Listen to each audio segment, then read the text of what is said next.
Evening. Welcome back to the computer technology channel, guys. Again, I'm with you with my second video lecture on Python language.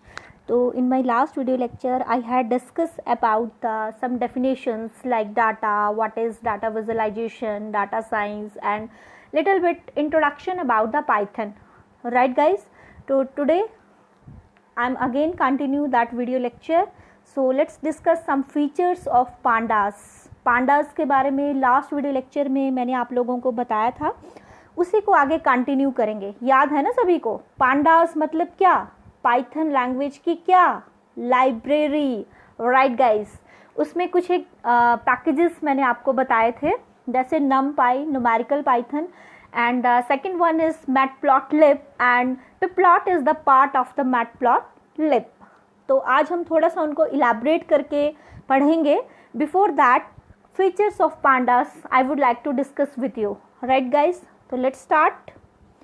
तो features of pandas, first one देखिए, पहला, it helps to read and write data in different formats. Formats क्या होते हैं? I had explain in my last video lecture. Different formats के data को read और write करने की फैसिलिटी आपको पांडा की लाइब्रेरी प्रोवाइड करवाती है। जैसे इंटीजर, अगर प्रोग्रामिंग का नॉलेज है, आपको पता ही है इंटीजर क्या है, आपका डाटा टाइप है। फ्लोट, डबल, स्ट्रिंग, ये सारे क्या हैं? आपके डाटा टाइप्स है। मैं थोड़ा सा इंट्रोडक्शन देती हूँ। अगर आपको लगता है कि आपको ये चीज़ें क्लियर नहीं है कि what is data type, please मुझे कमेंट कीजिए, मैं डाटा टाइप के ऊपर अलग से स्पेशल वीडियो आपके लिए क्रिएट कर दूंगी, ठीक है। इंटीजर, अगर आपको न्यूमेरिकल टाइप की एंट्री करनी है तो इंटीजर डाटा टाइप हम लोग लेते हैं उस पर्टिकुलर वेरिएबल का। फ्लोट, अगर आपको डेसिमल वाली एंट्री करनी है, जैसे 3.5, 5.1, इस तरह से। डबल, अगर आपको डबल ज़्यादा बड़ी वैल्यूज़ एंटर करनी है। स्ट्रिंग मतलब अगर आपको टेक्सचुअल वैल्यूज़ एंटर करनी है। तो इस टाइप की सारी वैल्यूज़ आप जो है पाइथन लैंग्वेज में इस टाइप की सारी चीज़ें आप लोग कर सकते हो। ये दोनों फैसिलिटीज़ रीड और राइट की आपको जो पांडा लाइब्रेरी है वो प्रोवाइड करवाती है। सेकंड आपका है, सेकंड फीचर पांडा का, column from Panda data structure can be inserted और डिलीटेड। आप जो है कॉलम्स की फॉर्म में, टेबल की फॉर्म में डाटा स्टोर करना चाहते हैं। डाटा कॉलम्स आपको पता ही है, जैसे फॉर एग्जांपल आपके पास ये टेबल है, ठीक है, 1, 1, 2, 3, ये सारे क्या हैं? आपके कॉलम्स। 1, 2, ये नीचे क्या है? रोज हैं। आपको जो पांडा लाइब्रेरी है वो आपको ये फीचर प्रोवाइड करवाती है कि नंबर ऑफ कॉलम्स को आप डिलीट कर सकते हैं, इंसर्ट कर सकते हैं, right. Second, it helps to support group by operations like aggregation and transformation etcetera. Grouping का मतलब क्या होता है? बहुत सारी चीज़ों को इकट्ठा करना। एग्रीगेट का मतलब भी वही होता है। अगर आपको चीज़ों को एग्रीगेट करके रखना है, ऐसी फैसिलिटी आपको पांडा की लाइब्रेरी प्रोवाइड करवाती है। ट्रांसफॉर्मेशन, अगर आपको एक टाइप के डाटा को दूसरे टाइप के डाटा में चेंज करना है, ये फैसिलिटी आपको मिलती है। लाइक आपने कोई सिंपल टेक्सचुअल डाटा एंटर किया है, आप उसको ग्राफ की फॉर्म में, चार्ट की फॉर्म में चेंज करना चाहते हो, तो ये फैसिलिटी आपको पांडा की लाइब्रेरी प्रोवाइड करवाती है। नेक्स्ट जो फीचर है पांडा का, it helps to perform merging of data.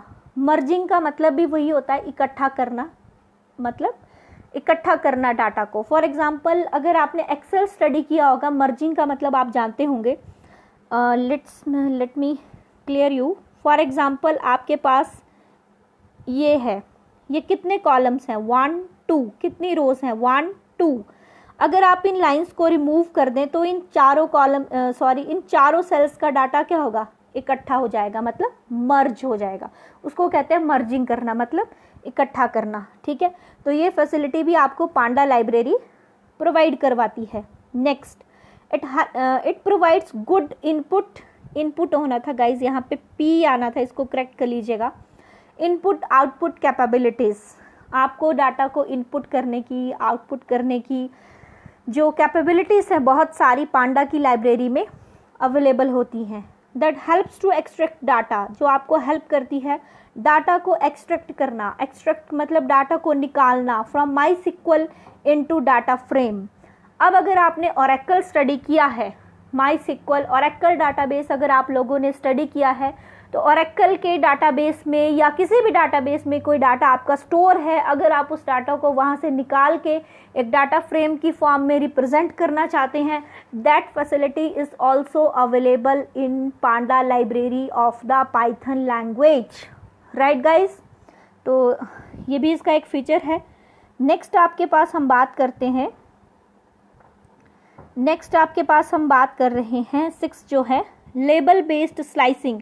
Slice का मतलब होता है कटिंग करना। अगर आपके पास बहुत ज़्यादा बड़ा डाटा है, आप उसके छोटे छोटे टुकड़े स्लाइस बनाना चाहते हैं, इंडेक्सिंग करना चाहते हैं, सब setting of large data sets, इसका ये मतलब है लार्ज डाटा सेट्स। अगर आपके पास बहुत बड़ा डाटा सेट है, बहुत सारा इकट्ठा डाटा अगर आपके पास पड़ा हुआ है, अगर आप स्लाइसिंग या इंडेक्सिंग की फॉर्म में उस डाटा को रिप्रेजेंट करना चाहते हैं, छोटे छोटे टुकड़ों में उसको बांटना चाहते हैं, उसको मतलब उसके सब मॉड्यूल्स बनाना चाहते हैं अपनी अंडरस्टैंडिंग के लिए या अपनी सर्चिंग के लिए, तो ऐसी फैसिलिटी भी पांडा की लाइब्रेरी आपको प्रोवाइड करवाती है, राइट गाइज। अब हम चलते हैं नेक्स्ट जो फीचर है पांडा लाइब्रेरी का, दैट इज़ वी कैन एक मिनट गाइस, ये स्लाइड थोड़ी सी ऊपर चली गई है, मैं इसको थोड़ा सा डाउन करती हूँ ताकि आपको क्लियर हो जाए। Now it's okay. तो चलिए स्टार्ट करते हैं। We can easily select subset of data from bulky data sets. जैसे मैंने अभी आपको बताया, अगर आपके पास बल्की का मतलब होता है बहुत ज़्यादा बड़ा डाटा अगर आपके पास है, बहुत ज़्यादा मतलब जैसे बोलते हैं ना कि खिचड़ी बनी हुई है डाटा की, वैसे है, तो आप इजीली डाटा की स्लाइसिंग करके छोटे छोटे डाटा को अलग कर सकते हो और उनको कंबाइन करके अलग अलग डाटा सेट्स बना सकते हो, ठीक है। तो ये फैसिलिटी भी पाइथन लैंग्वेज में आपको प्रोवाइड होती है। Next, it provide fill and find features. आप डाटा को फिल भी कर सकते हो, फाइंड जैसे आपने इसमें किया होगा, वर्ड और एक्सेल अगर आपने स्टडी किया है या पावर पॉइंट, तो उसमें आपने फाइंड रिप्लेस का ऑप्शन अगर आपने स्टडी किया हो, तो अगर आप बहुत सारा डाटा एक चीज़ आपको ढूंढने के लिए बोलो तो पूरा डाटा टाइम पढ़ने के लिए टाइम वेस्ट करने की ज़रूरत नहीं है। फाइंड और फाइंड रिप्लेस जैसे ऑप्शंस होते हैं, वहाँ पे आप डाटा को इमीडिएटली फाइंड करके उसको फिल कर सकते हैं, ठीक है। तो ये फीचर्स भी आपको, सारे फीचर्स आपको पांडा की लाइब्रेरी में अवेलेबल होते हैं। ये सारी चीज़ें आपको धीरे धीरे क्लियर होती जाएंगी जब आप पाइथन की प्रोग्रामिंग करना स्टार्ट करेंगे। It provides features of reshaping of data in different form. मतलब अगर आपका डाटा जो फिल हुआ है आपको पसंद नहीं है, आप उसकी रीशेपिंग कर सकते हैं, मतलब दोबारा से को फिल करके डिफरेंट फॉर्म्स में कन्वर्ट कर सकते हैं। ये फैसिलिटी भी आपको पाइथन लैंग्वेज में प्रोवाइड होती है। नेक्स्ट फीचर है इसका, it provide time series functionality, means we can predict future. अब टाइम सीरीज फंक्शनैलिटी क्या होती है गाइज? आप फ्यूचर वैल्यूज़ को प्रिडिक्ट कर सकते हो बाय एनालाइजिंग प्रीवियस वैल्यूज़। जैसे होता है ना पिछला, मतलब फॉर एग्जांपल आप किसी की प्रीवियस लाइफ के बारे में थोड़ा सा आपको पता है कि ये चीज़ ऐसे थी, तो उसका फ्यूचर क्या होने वाला है वो हम प्रिडिक्ट कर देते हैं पहले कि अब ये हुआ था, ये शायद ये हो, मे बी ऐसा ना भी हो, लेकिन एक प्रेडिक्शन होती है, मतलब एक हम बोलते हैं ना कि भविष्यवाणी होती है कि अगर आप प्रीवियस वैल्यूज़ अगर आपको पता है तो आप उसकी नेक्स्ट क्या फ्यूचर वैल्यूज़ होंगी वो भी आप प्रिडिक्ट कर सकते हो। तो ऐसी फैसिलिटी भी आपको पांडा की लाइब्रेरी में प्रोवाइड होती है। नेक्स्ट आपके पास है, नेक्स्ट जो फीचर है इसका, इट सपोर्ट डाटा विजुअलाइजेशन। जैसा मैंने आपको पहले भी बताया, डाटा विजुअलाइजेशन यानी कि आप जो है डाटा को नॉट इन थ्योरेटिकल फॉर्मेट, आप चार्ट्स की फॉर्मेट में, इमेजेस के फॉर्मेट में, 2D 3D स्टैटिस्टिकल फॉर्मेट, अलग अलग फॉर्मेट में डाटा को देख सकते हो, लाइक चार्ट्स, ग्राफ्स, मैप्स, ठीक है। तो ये सारी फैसिलिटी आपको अवेलेबल होती है पांडा की लाइब्रेरी में, राइट गाइस। तो ये कुछ एक फीचर्स थे पांडा लाइब्रेरी के जो आपको मैंने आपके साथ डिस्कस किए हैं। इसके अलावा आप जैसे जैसे पाइथन लैंग्वेज को सीखते जाएंगे, स्टडी करते जाएंगे, आपको खुद ही समझ में आता जाएगा कि इसमें क्या क्या फीचर्स हैं, राइट। अब हम चलते हैं अपनी नेक्स्ट स्लाइड पे, that is packages available in Panda library. यहाँ पे देखिए मैंने अलग से भी मेंशन कर दिया ताकि आपको कंफ्यूजन ना हो कि what is panda. Packages available in panda, panda क्या है? Library of python. जो आपकी पांडा है या जो लाइब्रेरी है पाइथन लैंग्वेज की, उसमें कौन कौन से पैकेजेस हैं? मैटप्लॉटलिब है, इट हैज़ मॉड्यूल, मॉड्यूल का मतलब होता है सब पार्ट, उसी का पार्ट, ठीक है। तो जैसे मैंने आपको लास्ट वीडियो लेक्चर में भी बताया था कि जो आपका पिप्लॉट है, पिप्लॉट जो है वो इसी का पार्ट है, वो अलग से नहीं है, ठीक है। तो मेनली हम 2 ही पैकेजेस यहाँ पे डिस्कस करने जा रहे हैं। First one is matplotlib and the second one is नमपाई। Matplotlib जो है उसका एक पार्ट यहाँ पे है पिप्लॉट, और सेकंड है हमारा नमपाई यानी कि न्यूमेरिकल पाइथन, राइट गाइस। तो चलिए थोड़ा थोड़ा डिस्कशन हम लोग कर लेते हैं, थ्योरेटिकल डिस्कशन अभी हम लोग कर रहे हैं। अब आगे मैटप्लॉटलिब क्या है, या मतलब ये तो आपको पता चल ही गया है कि आपका पांडा का पैकेज है, जो आपकी पाइथन लाइब्रेरी है उसमें एक पैकेज अवेलेबल है। लेकिन हमें ये जानना है कि इस पैकेज में कौन कौन सी फैसिलिटीज़ हैं जिनका इस्तेमाल हम कर सकते हैं। तो this is the Python library, तो हमें पता ही है लाइब्रेरी का पैकेज है विच कंटेन डाटा विजुअलाइजेशन। इसमें डाटा विजुअलाइजेशन के फंक्शंस होते हैं, लाइक 2D लाइब्रेरी फंक्शंस होते हैं, यानी कि आप जो है डाटा को 2D फॉर्मेट में देख सकते हैं। Which contain high quality publication figures, ये चीज़ गाइज यहाँ पे इम्पॉर्टेंट है। हाई क्वालिटी पब्लिकेशन फिगर्स क्या होती हैं, किसी को मालूम है? हाई क्वालिटी पब्लिकेशन फिगर्स का मतलब होता है जिसमें ऐसे पिक्चर्स या ऐसे चार्ट्स, ऐसे स्टैटिस्टिकल डाटा जो, जैसे फॉर एग्जांपल आप इंटरनेट पे सर्च कर लीजिएगा, जैसे आप किसी इमेज को सर्च कर रहे हैं, कुछ इमेजेस ऐसे होती हैं जिनको जब आप जूम करेंगे उन इमेजेस को तो स्कैटर्ड होने लगती हैं, ठीक है, उनकी क्लैरिटी ख़त्म होने लगती है, आप जूम करते जाएंगे, मतलब वो हाई क्वालिटी की फिगर्स नहीं है। और जो हाई क्वालिटी की फिगर्स होती हैं, जब आप उनको जूम करेंगे, आप उनको जूम करके उनका बारीक से बारीक हिस्सा स्टडी कर सकते हैं, that is the high quality publication figures. क्योंकि जब वो फिगर्स बनाई जाती हैं या खींची जाती हैं या खुद से ड्रॉ की जाती हैं, उनमें हर एक चीज़ का ध्यान रखा जाता है, ठीक है। इसमें आप सिंपल सा एक लॉजिक देखिए, फॉर एग्जांपल आपके पास 2 मोबाइल फ़ोन्स हैं।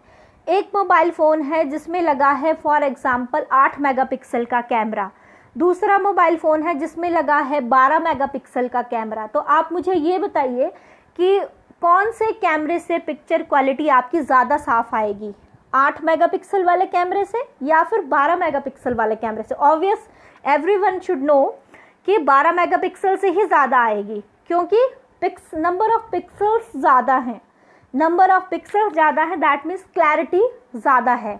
तो जिस पिक्चर की जितनी ज़्यादा हाई क्वालिटी होगी, हाई क्लैरिटी होगी, these type of figures are known as the high quality publication figures. तो इस टाइप की जो फिगर्स है आप पाइथन लैंग्वेज में ड्रॉ कर सकते हैं या उन फंक्शंस को यूज़ कर सकते हैं। ये वाला जो फंक्शन का पैकेज है that is available in the matplotlib package, right. I hope कि अब आपको क्लियर हुआ होगा। नेक्स्ट हम बात करते हैं पिप्लॉट। जैसा मैंने आपको अभी पीछे भी बताया कि pyplot is not a separate package, that is the part of the matplotlib, इसी का ही पार्ट है। तो पिप्लॉट क्या है? It is a module of matplotlib, module मतलब उसका सब पार्ट, ठीक है, library which contain various supporting functions. इसमें बहुत सारे सपोर्टिंग फंक्शंस होते हैं, like draw plotting area of a image. जैसे आपके पास कोई इमेज है, प्लॉटिंग एरिया होता है, उसका सराउंडिंग एरिया आप ड्रॉ कर सकते हैं, डेकोरेशन कर सकते हैं, और भी जो भी चीज़ें लेबलिंग वगैरह अगर आप करना चाहें तो ये सारे फंक्शंस जो हैं आपको इस सब मॉड्यूल में मिलेंगे, right guys. I hope now you understand. Next जो सेकंड पैकेज है हमारा दैट इज नमपाई, नाम से स्पेसिफाइड है नम, पाई मतलब Python. It stands for numerical Python used for working with arrays. Numerical Python एक आपने इसकी फुल फॉर्म याद रखनी है, न्यूमेरिकल पाइथन हम इसको कहते हैं, और ये क्या करता है? Used for working with arrays, arrays के साथ काम करने के लिए आपको यूज़ होता है, ठीक है। एरे अगर आपने सी पढ़ी है, C++ पढ़ी है तो आपको एरेज के बारे में ज़रूर मालूम होगा, और अगर नहीं मालूम है तो अभी जैसे जैसे आप पाइथन स्टडी करते जाएंगे उसमें एरे का टॉपिक भी आएगा, वहाँ पे मैं आपको ये चीज़ सारी एक्सप्लेन कर दूंगी। फिलहाल आपने सिंपल इसकी डेफिनेशन याद रखनी है कि NumPy क्या है? Numerical Python and it is used for working with arrays, right guys. तो आई होप कि आपको अब क्लियर हो गया होगा, कुछ एक पाइथन के बारे में समझ आई होंगी चीज़ें। तो आज के लिए गाइस इतना ही काफ़ी है। अगर इन डेफिनेशंस के रिगार्डिंग अगर आपकी कोई क्वारीज हैं, कोई अगर आपके सजेशंस हैं, तो प्लीज़ मुझे यूट्यूब के कमेंट सेक्शन में जाके प्लीज़ कमेंट कीजिए। मेरे वीडियो लेक्चर्स को लाइक कीजिए, शेयर कीजिए, और मिलते हैं फिर अपने नेक्स्ट वीडियो लेक्चर में। तब तक के लिए thank you so much guys and enjoy.